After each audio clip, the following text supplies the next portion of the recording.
अस्सलाम वालेकुम students. Chemistry में हमने चैप्टर नंबर 4 स्टार्ट किया हुआ है और हम स्टडी कर रहे थे आयोनिक सॉलिड के बारे में। आयोनिक सॉलिड जो आयन से मिलकर बनते हैं, मतलब जब पॉजिटिव आयन नेगेटिव आयन के साथ कंबाइन करता है तो उनके मिलने से क्रिस्टल्स बनते हैं। तो बेटा आज जो हमने पढ़ना है, आज हमारे पास एक शॉर्ट क्वेश्चन रह गया था। हमने पढ़ना होगा पहले लैटिस एनर्जी। ये जो लैटिस एनर्जी है ये शॉर्ट क्वेश्चन में आता है। लैटिस एनर्जी क्या होगा? लैटिस एनर्जी आयोनिक कंपाउंड की बात कर रहे हैं कि जब एक पॉजिटिव आयन नेगेटिव आयन से मिलते हैं तो मिलने से क्रिस्टल बनते हैं। जब एक मोल क्रिस्टल बनेगा, जब एक मोल क्रिस्टल बने, उनके रिस्पेक्टिव आयन से, आयन के मिलने से हमेशा एनर्जी रिलीज होती है, बॉन्ड फॉर्मेशन होगी, एनर्जी रिलीज होगी। और तो एक मोल क्रिस्टल बनाने के लिए जितनी एनर्जी रिलीज होगी उस एनर्जी को नाम देंगे लैटिस एनर्जी का। एग्जाम्पल के देखें, अगर हम बात करते हैं सोडियम क्लोराइड की, कि जब सोडियम पॉजिटिव आयन को क्लोराइड नेगेटिव आयन के साथ कंबाइन किया जाता है तो इनके मिलने से क्रिस्टल बनेगा NaCl का। तो बेटा जब आयन आपस में मिलेंगे तो बॉन्ड फॉर्मेशन होगी, तो एनर्जी क्या होगी?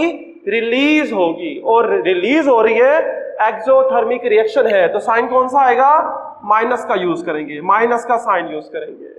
तो एक मोल, 1 मोल क्रिस्टल, जब 1 मोल NaCl बनता है तो इस वक्त तक जितनी एनर्जी रिलीज होती है उस एनर्जी को नाम देंगे लैटिस एनर्जी का। और एनर्जी रिलीज होती है 787 किलो जूल पर मोल, माइनस होगा, रिलीज हो रही है। तो डेफिनेशन क्या होगी? The amount of energy release, the amount of energy release when 1 mole of ionic crystal is formed from the gaseous ion. कि आयन से जब क्रिस्टल बनता है 1 मोल तो जितनी एनर्जी रिलीज होगी। हम इसे इसके अपोजिट भी डिफाइन कर सकते हैं। मैंने एक डेफिनेशन लिखी है, बुक में 2 लिखी हुई है बेटा। हम इसे इसके अपोजिट भी डिफाइन कर सकते हैं। अपोजिटली डिफाइन कैसे करेंगे? अपोजिट डिफाइन ऐसे भी कह सकते हैं कि लेट्स सपोज हमारे पास मौजूद है 1 मोल NaCl, 1 मोल NaCl। अब बताओ 1 मोल NaCl को तोड़ना है into Na positive Cl negative. NaCl कितना मौजूद है? 1 मोल। तो बताओ इसे तोड़ने के लिए अब एनर्जी क्या होगी? रिक्वायर्ड होगी। इसके रिवर्स हो जाएगा उस सेक्शन के। NaCl को अगर तोड़ना हो तो एनर्जी रिक्वायर्ड होगी। 1 मोल NaCl को तोड़ने के लिए कितनी एनर्जी चाहिए थी? कितनी एनर्जी चाहिए होगी? जितनी एनर्जी 1 मोल क्रिस्टल बनाने के लिए रिक्वायर्ड थी, तो जितनी रिलीज हुई थी। तो क्या हो जाएगा? NaCl का 1 मोल तोड़ने के लिए एनर्जी प्लस 787 किलो जूल पर मोल ही चाहिए होगी। जितनी एनर्जी बेटा 1 मोल क्रिस्टल बनने के लिए रिलीज होती है, उसी 1 मोल क्रिस्टल को दोबारा तोड़ने के लिए उतनी ही एनर्जी दोबारा चाहिए होती है। फर्क क्या होगा? जब क्रिस्टल बनेगा तो एक्सोथर्मिक रिएक्शन होगा, जबकि हमारे पास जब क्रिस्टल टूटेगा तो क्या होगा? हमारे पास ये एंडोथर्मिक रिएक्शन होगा। तो मतलब हम क्रिस्टल को जो अगर तोड़ते हैं तब भी हमारे पास क्या होता है? हमारे पास लैटिस एनर्जी कहा जा सकता है। आप एक कर लें, एक भी सही होगा। अब हम बात करते हैं फैक्टर्स। लैटिस एनर्जी किस पर डिपेंड करती है? लैटिस एनर्जी डिपेंड करती है size of cation and A9. Short question आता है, lattice energy decrease by the increase of size of cation and A9. जितना एटम का साइज बढ़ेगा, साइज ऑफ एनाइन और कैटाइन बढ़ेगा, लैटिस एनर्जी कम होती जाती है। ऐसा क्यों होता है? क्योंकि बेटा जब कैटाइन और एनाइन, पॉजिटिव और नेगेटिव आयन का साइज बड़ा होगा तो इनके दरमियान में बॉन्डिंग स्ट्रॉन्ग नहीं होगी, दरमियान में खाली जगह बन जाएगी, तो क्रिस्टल को तोड़ना आसान होगा, कम एनर्जी चाहिए होगी, तो लैटिस एनर्जी कम हो जाती है। It is because decrease in size the packing of ion become less tight. तो आयन जो आपस में पैक्ड होते हैं पॉजिटिव और नेगेटिव, वो लेस टाइट होंगे, टाइट बॉन्ड नहीं बनेगा, स्ट्रॉन्ग बॉन्ड नहीं बनता। And more empty spaces are present, और इनके दरमियान में खाली जगह होती है, इसलिए लैटिस एनर्जी कम हो जाती है, तोड़ना आसान हो जाएगा। बेटा ये 2 शॉर्ट क्वेश्चन थे जो आयोनिक सॉलिड के साथ रिलेट करते हैं। हमने आप नेक्स्ट स्टार्ट करना होगा, नेक्स्ट हमने पढ़ना होगा कोवलेंट सॉलिड। नेक्स्ट हमने पढ़ना है कोवलेंट सॉलिड। कोवलेंट सॉलिड को एटॉमिक सॉलिड भी कहा जाता है। इन्हें एटॉमिक सॉलिड क्यों कहते हैं? क्योंकि ये न्यूट्रल एटम से मिलकर बने होते हैं। Neutral atom, covalent solid neutral atom से मिलकर बने होते हैं। एटम से मिलकर बने होते से कहते हैं एटॉमिक सॉलिड।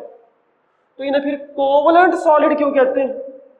क्योंकि इनके अंदर कोवलेंट बॉन्ड होता है। तो दो बातें हो गई, कोवलेंट सॉलिड के अंदर कोवलेंट बॉन्ड होता है और वो एटम से मिलकर बने होते हैं, इन्हें कहते हैं कोवलेंट सॉलिड। डिफाइन कैसे करेंगे?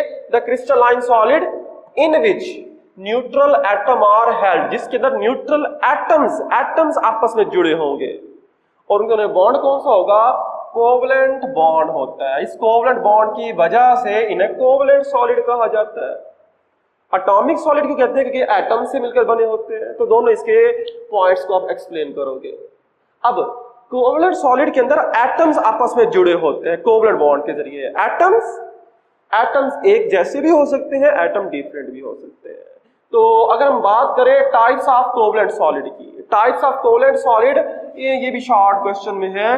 Types of covalent solid, covalent solid दो तरह के होते हैं। एक होते हैं जायंट कोवलेंट सॉलिड, दूसरा होता है layered covalent solid. Giant covalent solid, giant कहते हैं बड़ा, कोवलेंट सॉलिड जो साइज में बड़ा होगा। ये कब बनेगा? जब मुख्तलिफ एटम्स आपस में बहुत ज्यादा तादाद में जुड़ेंगे तो एक बड़ा कोवलेंट सॉलिड बन जाएगा। तो ये क्या होगा? The crystal in which the atom join together to form a big molecule. जब एटम बहुत ज्यादा जुड़े होंगे तो एक बड़ा मॉलिक्यूल बनेगा, जैसे डायमंड होता है या SiC सिलिकॉन कार्बाइड होता है। ये जॉइंट बड़े मॉलिक्यूल बनाते हैं। दूसरा होता है लेयर्ड कोवलेंट सॉलिड। लेयर्ड नाम से मेंशन है कि जब एटम्स आपस में जुड़े और लेयर स्ट्रक्चर बनाए, सेपरेट लेयर्स होते जाए, तो वो कहते हैं layered covalent solid. The crystal in which atom join together to form separate layer. Atom आपस में जुड़े और अलग अलग लेयर स्ट्रक्चर बनाए। और लेयर स्ट्रक्चर किसके अंदर होता है? ग्रेफाइट के अंदर होता है। कार्बन की लेयर्स होती हैं। इसके अलावा BN बोरून नाइट्राइड के अंदर भी ये स्ट्रक्चर होता है, लेयर स्ट्रक्चर होता है, सेपरेट लेयर्स बनी होती हैं। ये बेटा हमारे पास पहले शॉर्ट क्वेश्चन में करेंगे। नेक्स्ट हमने इसके साथ करना होगा प्रॉपर्टीज, जो कि लॉन्ग क्वेश्चन भी आ जाता है। Properties of covalent solid. Covalent solid पढ़ रहे थे जिनमें कोवलेंट बॉन्ड होता है, इनकी प्रॉपर्टीज क्या होंगी? बेटा यहाँ पर मैंने कुछ हेडिंग्स बना दी हैं। हेडिंग से करना आसान हो जाएगा, आपकी बुक में जस्ट पॉइंट बने होंगे। बेटा पहला पॉइंट बनाओगे ओपन स्ट्रक्चर। ये शॉर्ट क्वेश्चन भी आ जाते हैं कि covalent solid open structure, explain, justify. Covalent solid क्या होते हैं? बेटा कोवलेंट सॉलिड जो है ये 3 डायमेंशनल स्ट्रक्चर बनाते हैं और कोवलेंट बॉन्ड डायरेक्शनल होता है। डायरेक्शनल मतलब इसमें जो एटम्स जुड़े होते हैं वो स्पेसिफिक एंगल के ऊपर होते हैं। जब एटम स्पेसिफिक एंगल के ऊपर होंगे तो दरमियान में एम्प्टी स्पेसेस, खाली जगह आ जाती है, जिससे क्या होगा? ये ओपन स्ट्रक्चर रखते हैं। तो एक्सप्लेन कैसे करेंगे? दिस क्रिस्टल है the 3D network, 3 dimensional structure रखते हैं। Covalent bond is directional. जो कोवलेंट बॉन्ड होता है ये डायरेक्शनल होता है। इनके एटम्स के दरमियान में क्या होता है? स्पेसिफिक एंगल होते हैं। इनके बॉन्ड्स दरमियान में एंगल होते हैं। In the nature so considerable free spaces are present. दरमियान में खाली जगह होगी और ये ओपन स्ट्रक्चर रखेगा। दूसरा पॉइंट, हार्डनेस। कोवलेंट सॉलिड जो है ये हार्ड होते हैं। ये क्या होते हैं? हार्ड। जैसे डायमंड है, हार्ड होता है। तो a lot of energy is required to break. इन्हें तोड़ने के लिए बहुत ज्यादा एनर्जी चाहिए होती है।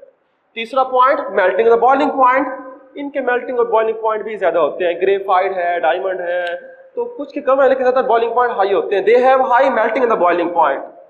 अब डायमंड को कंसीडर करो तो उनके मेल्टिंग और बॉइलिंग पॉइंट बहुत ज्यादा होते हैं एंड लो वोलेटाइल, और आसानी के साथ वोलेटाइल बुखारात में कन्वर्ट नहीं होते। नेक्स्ट होगा इलेक्ट्रिकल कंडक्टिविटी। इलेक्ट्रिकल कंडक्टिविटी ये शॉर्ट क्वेश्चन में भी आता है। ये शॉर्ट क्वेश्चन भी है कि कोवलेंट सॉलिड नॉन कंडक्टर है लेकिन ग्रेफाइट कंडक्टर है, हालांकि वो भी कोवलेंट सॉलिड है। ऐसे एक्सप्लेन किसा करेंगे? बेटा अगर हम बात करें कोवलेंट सॉलिड की तो कोवलेंट सॉलिड के अंदर कोई फ्री आयन या इलेक्ट्रॉन नहीं होता। जब कोई फ्री आयन या इलेक्ट्रॉन नहीं होगा तो ये क्या होंगे? These are the bad conductor of electricity. जैसे डायमंड है, जितने हमारे पास कोवलेंट सॉलिड है, इलेक्ट्रिसिटी को कंडक्ट करने के लिए या फ्री इलेक्ट्रॉन या आयन चाहिए, इनके पास कुछ नहीं होते, फ्री आयन ना इलेक्ट्रॉन, फ्री नहीं होते, तो ये क्या होंगे, बैड कंडक्टर। लेकिन हमारे पास जो ग्रेफाइट है, जो हमारे पास मौजूद है ग्रेफाइट, ये भी कोवलेंट सॉलिड है लेकिन कंडक्टर होता है। कैसे कंडक्टर होगा बेटा? जो ग्रेफाइट है, अभी हमने पढ़ा, ये लेयर स्ट्रक्चर रखता है, कार्बन की लेयर्स होती हैं और कार्बन 4 बॉन्ड बनाता है, लेकिन ग्रेफाइट के अंदर इसने 3 बॉन्ड बनाए होते हैं और एक इलेक्ट्रॉन इसके अंदर फ्री होता है। उस फ्री इलेक्ट्रॉन की वजह से ये गुड कंडक्टर होते हैं। लेकिन कंडीशन है जब लेयर होंगी पैरेलल, इलेक्ट्रॉन इजीली मूव करेगा और इलेक्ट्रिकल कंडक्टर होगा। लेकिन अगर लेयर हो जाए परपेंडिकुलर, तब ये क्या होगा, बैड कंडक्टर होगा, इलेक्ट्रॉन मूव नहीं कर पाएगा। तो ये हमारे पास ग्रेफाइट के अंदर एक फ्री इलेक्ट्रॉन होता है हर कार्बन के पास। लास्ट पॉइंट है solubility. Covalent solid normally non polar होते हैं। कोवलेंट सॉलिड क्या होते हैं, नॉन पोलर। ये नॉन पोलर है तो फिर ये पानी के अंदर डिसॉल्व नहीं होते, ये पानी के अंदर डिसॉल्व नहीं होते। क्यों नहीं होते? क्योंकि जो पानी है वो तो पोलर है, हम तो लाइक डिसॉल्व लाइक रूल को फॉलो करते हैं, तो ये नॉन पोलर तो पानी के अंदर डिसॉल्व नहीं होते। They are the insoluble in water due to the non polar in nature, and the soluble, तो फिर किसके अंदर डिसॉल्व होंगे, ये नॉन पोलर है तो नॉन पोलर सॉल्वेंट में डिसॉल्व होंगे, and the dissolve the non polar solvent. जबकि जो जाइंट बड़े मॉलिक्यूल हैं, बड़े कोवलेंट सॉलिड हैं, वो किसी चीज में भी डिसॉल्व नहीं होते, किसी सॉल्वेंट में डिसॉल्व नहीं होते। जैसे डायमंड है, giant molecule do not dissolve in any solvent due to do not develop forces between solvent, क्योंकि सॉल्वेंट के साथ ये कोई फोर्स डेवलप ही नहीं करते। जैसे डायमंड है, वो किसी भी सॉल्वेंट में डिसॉल्व नहीं होता। बेटा इसकी प्रॉपर्टीज को करने के लिए अपने माइंड में डायमंड की एग्जांपल रखें तो इजीली प्रॉपर्टीज हो जाएंगी। अल्लाह हाफिज।